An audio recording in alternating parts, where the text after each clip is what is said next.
Alright guys, welcome to the Dark Souls Remastered bonus video. In this video, we're going to acquire the Chaos Blade, my favorite weapon in Dark Souls, probably the entire series. Now to fully upgrade a boss weapon, you'll need 10 Demon Titanite, and you'll need the appropriate weapon ascended to plus 10. In our case, we're going to need a Katana ascended to plus 10. So in this case, we have the Uchi Katana to plus 10.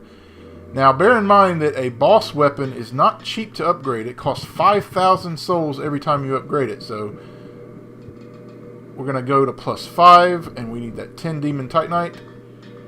And now we have our prize, the Chaos Blade. Now, as I mentioned before, the Chaos Blade will damage the user every time you hit an enemy with it.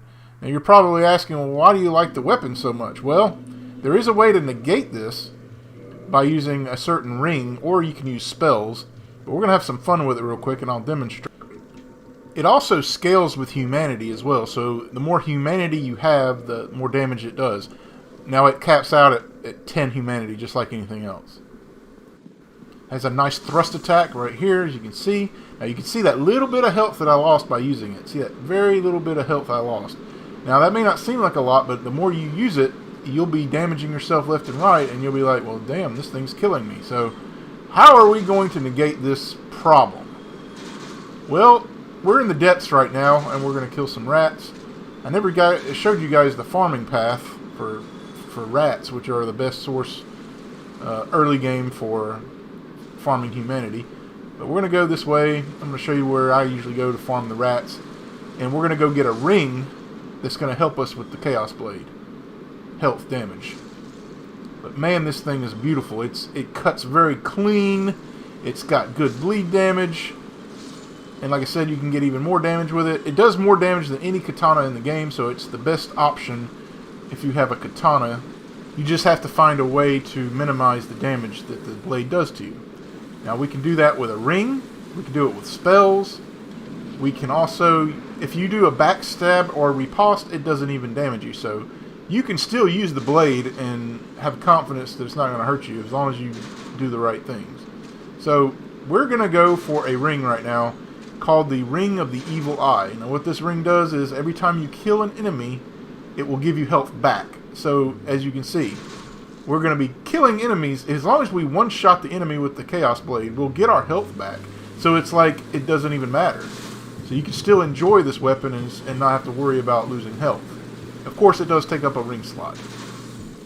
So the Ring of the Evil Eye, I didn't get it in the walkthrough because I didn't need it, but if you got the Chaos Blade, you're definitely going to want this ring, because if you're having a character build around this weapon, you must, well, it's a must in my opinion to have this ring. There are entire builds centered around this weapon, so what you want to do is you want to slide off. You don't want to stay to the left like I said previously. You want to get down in here with the basilisks and make sure you put the cursed bite ring on so that you won't get cursed, of course. But at this point, you can just snipe them from distance if they get close to you. But you want to follow this path to get to the ring. There'll be some stairs up here. I'm not even sure what these things are. I still never figured it out. I guess it's people that were cursed. Now you want to go through this little area right here. And there'll be another set of stairs nearby. Oh, they're trying to curse me. See, look at that. We got the ring on, so we should be fine. But when they come at you in groups and you don't have a high curse resistance, yeah, they can ruin your day. Good thing they get one-shotted. Now, that area straight ahead is where we got to go.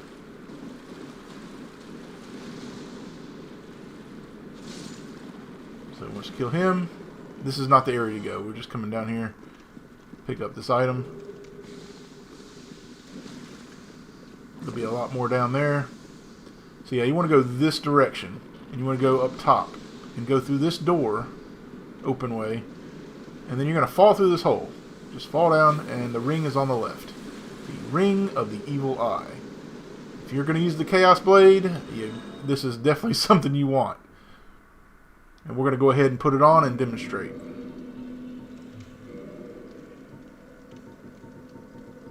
But this is an item I always get before entering New Game Plus. I actually try to get all the rings before going to New Game Plus if I'm just going for every item. But now, as you can see, it takes it away and then it gives it back. So we have full health still. Now we're going to go into the Blighttown now, because I didn't show you guys the proper way going through Blighttown. And we're not going to go through the entirety of it because we've already been through half of it in the walkthrough. So we're just going to go through the front part and we're going to show you some of the items that I think are the most important.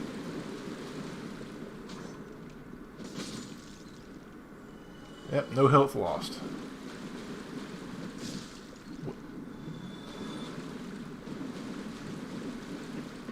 After you kill the gaping dragon, you will get the key to Blighttown, and there's your door. Now, the first enemies you're going to come up against are those org type enemies, but we've already fought. But this will be your first encounter with them if you've ever went through Blighttown the normal way. And there's also these tribal enemies that are a pain in the ass. They'll jump on top of you and they'll bite you, continuously bite you. And if you're an early player with early levels, you're going to die in this area many, many times. So, right here, we're just going to parry him. Well, we're going to backstab him first. Oh, he still got me. That's a questionable hitbox. One backstab on new game will take him out with a fully upgraded... well, it's not even fully... We don't even have the maximum power because we don't have 7 additional humanity that would put it at max power. It's actually running on low fuel right now. Think of the Chaos Blade as having fuel. When you have humanity, you get more damage. But it still does an insane amount of damage. We don't even have the... Well, actually, we do have the Hornet Ring equipped. That's why we did so much damage to him.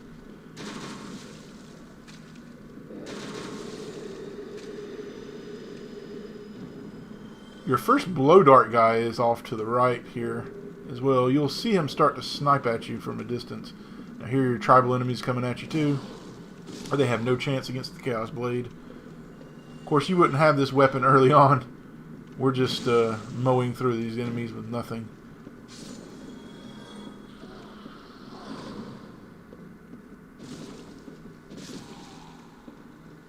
I've already got hit by one dart, as you can see.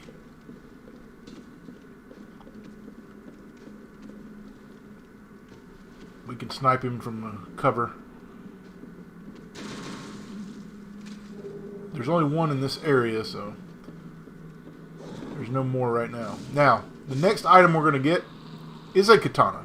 So if you don't want the Chaos Blade, if you don't like the idea of losing health, then there's another alternative katana that is hidden in Blighttown, and it's a very good katana with a very good moveset. It's actually a unique... Besides the Chaos Blade, this is my favorite katana right here, called the iaito. Now to get it, you got to run and jump to this platform. There it is. I like it better than the Uchi katana for its moveset. It's got a unique moveset. If you're doing like a ninja type character, then you're definitely going to probably want that one over the Chaos Blade, just because of the unique moveset it has. But as far as stats go, it's pretty much the same as the Uchi katana. I'm just kindling a bonfire here. Now, the next item that we are going for is an armor set. Speaking of ninjas, I find it interesting that there's a ninja outfit in the Blighttown as well as a katana.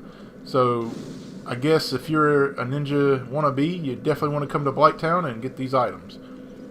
So, the next item is the ninja outfit, which is going to be located right after this bonfire. There's going to be a some ladder right here going up. You'll need to go up. I've gotten lost many times trying to find this armor set.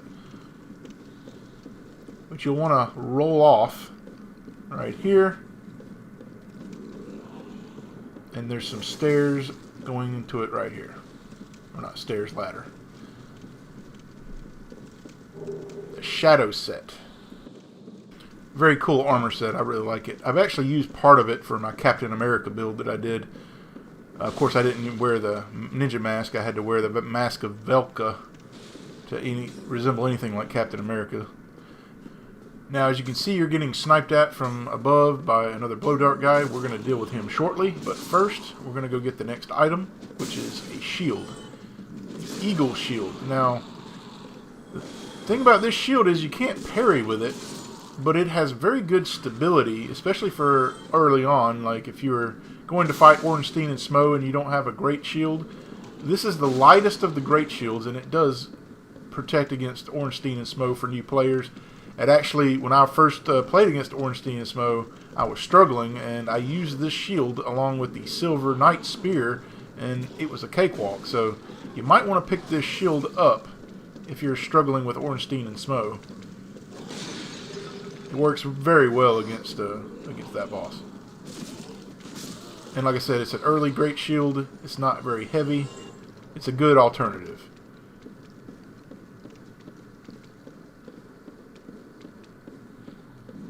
Be careful of this guy not to ruin your day and knock you off, well, or eat your face, as he is currently doing to me. But there's your eagle shield right here.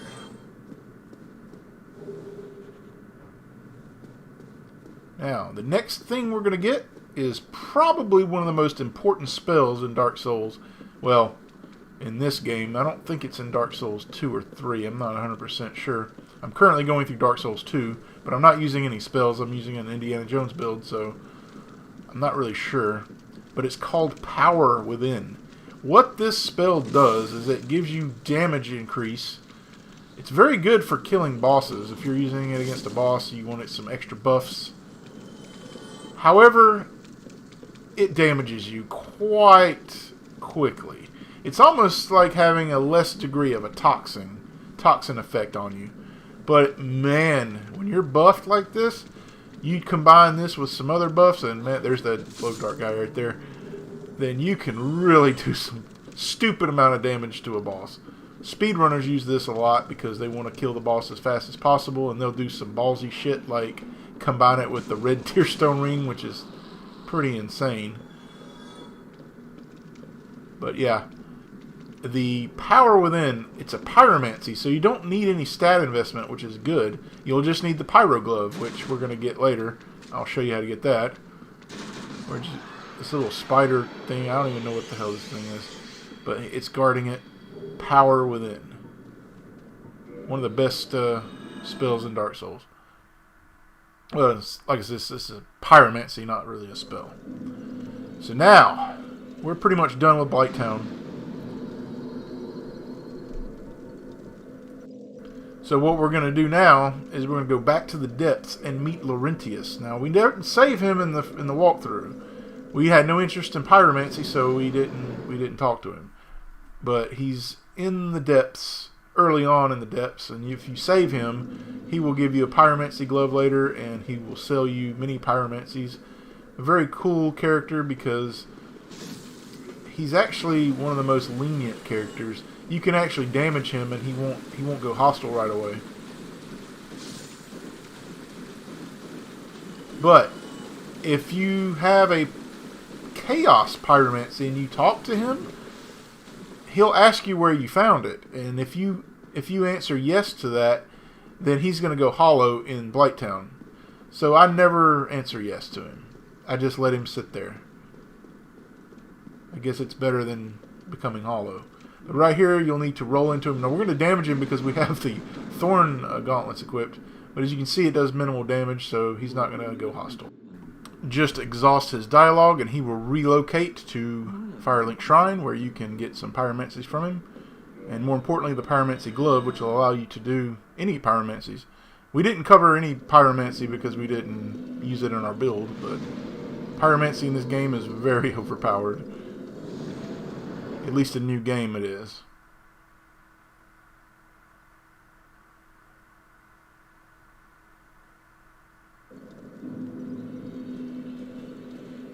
He'll be located close to Framped, right here. Yeah. Oh yeah. I think we'll be pleased. Yeah, wonderful. I'm sure here. Now you have your pyromancy flame. I'm not going to buy anything right now, so that's it. Now, we're going to go get what I think is the best spell, a miracle besides the Sunlight Blade in this game, and that is the Wrath of the Gods. To get this spell, you have to kind of be careful. You can screw it up a few times. We have to go to the Tomb of the Giants to get it. Right where Patches kicks you off, and you fall down, and we got the this was in the very first episode where we got the skull lantern. Rhea is down here, and she is like the she's like a priest, and she will sell you miracles after you save her from her two comrades that went hollow down here. So there's Patches, and we're just going to drop off. Now the problem with this fight is you got to be careful not to hit Rhea. So I would recommend going way away from her to fight these two guys. And you're going to have a light source. So first talk to her.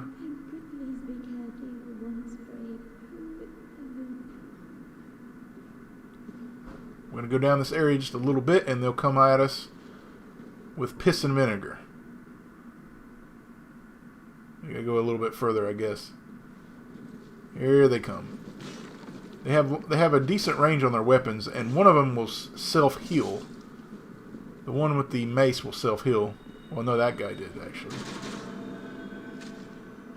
Well, hell, maybe both of them can self-heal. I can't remember, but I do know that the guy with the mace can heal, I'm pretty sure. But I just saw the other guy heal, too. So you have to kill him pretty quick. Don't mess with him too much, but early on, it's going to be hard to kill these guys. Without a light source, anyway. But with the Chaos Blade, we're going to take them out pretty quick.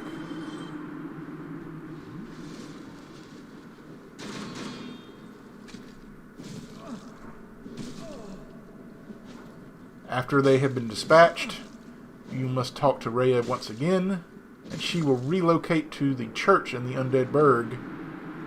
And you'll need at least 10,000 souls to buy this spell, but oh, trust me, it's worth it. She will thank you and also give you another spell called Replenishment, which is very good for a Chaos Blade build because this is a spell that will constantly heal you. Again, negating the damage the blade does to you. But for our purposes, the Ring of the Evil Eye does just as well. So we're going to go to the church and get the spell.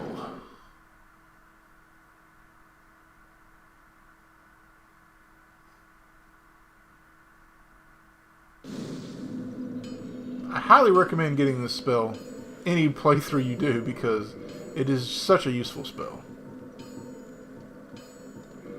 If you're farming for souls, the best way to farm for souls is to use this spell called the Wrath of Gods with the Ring of the Firstborn, the Crown of Dusk on your head. Well, no, actually you want the Mimic Hat. And you want to go to the Painted World of Ariamis where all those enemies were after the first door and just blast them with it. You'll get about 13,000 souls in about seconds, like 20 seconds or so. So it's very much worth it. And this is how a lot of people farm for souls. Also, when farming for the rats in the depths, it's very easy to take them out with this spell. Yeah, this spell is very good. So just talk to her a few times. You can learn her gesture as well, prayer, and our prize, the Wrath of Gods. And I also like to pick up Homeward because this will allow you to never have to use a Homeward Bone anymore. And if you buy it from the butthole in Firelink Shrine, then he's going to charge you a lot more for it. He's like a scalper, and I don't like scalpers, so we're just going to go ahead and buy it from Rhea. Now, bear in mind, if you buy all of Rhea's spells, she will go hollow in Duke's Archives. But if you don't buy all the stuff from her right away, you could possibly lose it all because eventually she gets killed. That's it, guys. I'm going to be working on the Dark Souls 2 videos in the foreseeable future. So I hope you guys enjoy, and I'll see you guys next time.